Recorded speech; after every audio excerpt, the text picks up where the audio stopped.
Hello, my name is Vincent Dufort and I am with the New England QIN-QIO. Today I will show you a tool we have developed to help you target areas of improvement in domains related to the value-based purchasing program. The point of this tool is to assist you in identifying areas where improvement will maximize your DRG withholding reimbursement. The model we have developed is an approximation.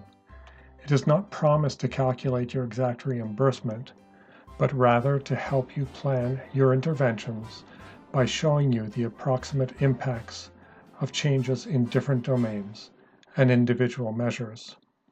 The tool will give you an idea of the magnitude of impact changes in different measures can have on your performance. Note that scoring is based on the better of your achievement score and improvement score on each measure within a domain. We will get to that later. Let's start with a navigation through the tool. We have several tabs on the bottom of the spreadsheet. First, representing the years of the measure from 2013 through 2020.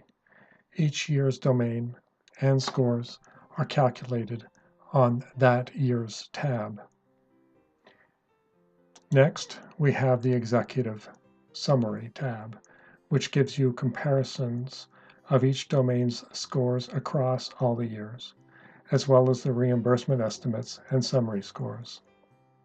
After that, on the bottom of this slide, we have the domain weights, which shows how the domain weighting makes up the summary score and how that has changed over the years as well, when certain domains came into existence and when other domains were retired.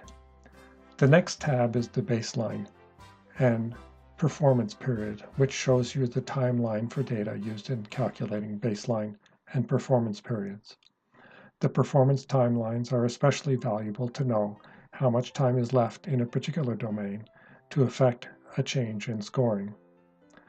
The next tab on the bottom is the minimum requirements for scoring in a measure and domain.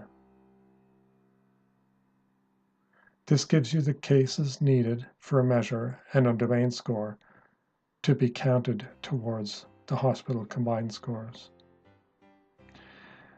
Now we can hop directly to entering data in the domain tables to determine the domain scores.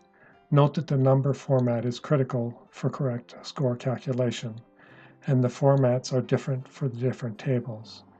A hint is that the achievement threshold and benchmarks determine the format of the data you will be entering. Usually you will know your hospital baseline scores, so go ahead and enter these. It is with the hospital performance scores that you can play around with different scenarios to see how different performance numbers can give you differing measures and domain scores.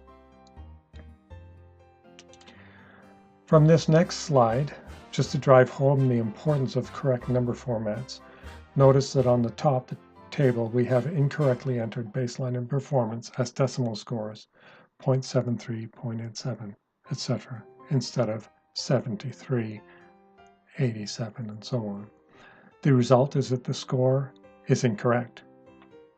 At the bottom of this slide, the same table with corrected number formats shows a scoring that makes sense. I want to briefly demonstrate the two ways to obtain good scores. As we see with PCO1 here at the top line, we started off with a dismal 0.4 in our baseline period, but dropped to 0.01. This gives us an improvement score of 9.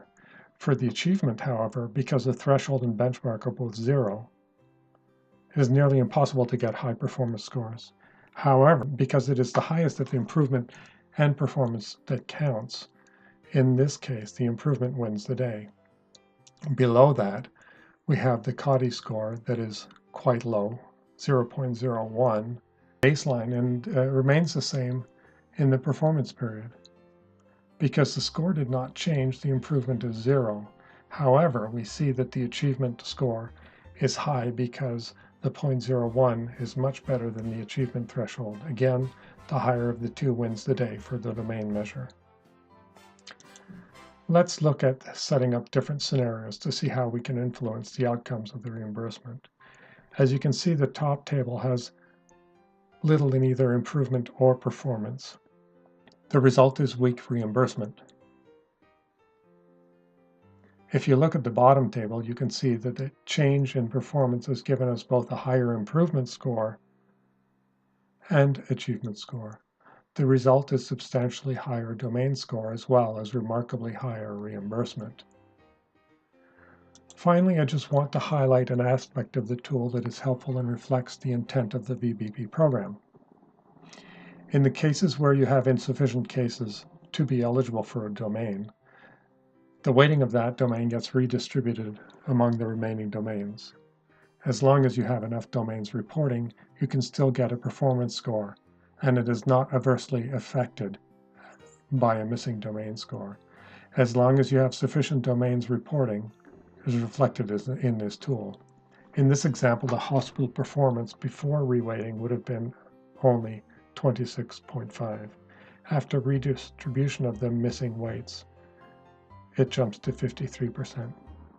So there you have it. The tool is simple to use and informative. The numbers you get are a good approximation of the direction and magnitude of your performance scores. Remember, when filling out tables, correct number formats are critical to getting you a valid score.